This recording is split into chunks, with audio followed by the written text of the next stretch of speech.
بسم الله الرحمن الرحيم والتين والزيتون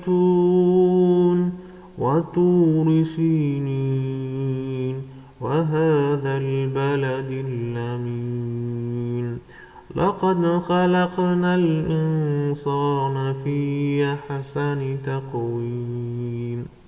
ثم رددناه أسفل سافلين إلا الذين آمنوا وعملوا الصالحات فلهم أجر غير ممنون فمن يكذبك بعد بالدين أليس الله بأحكم الحاكمين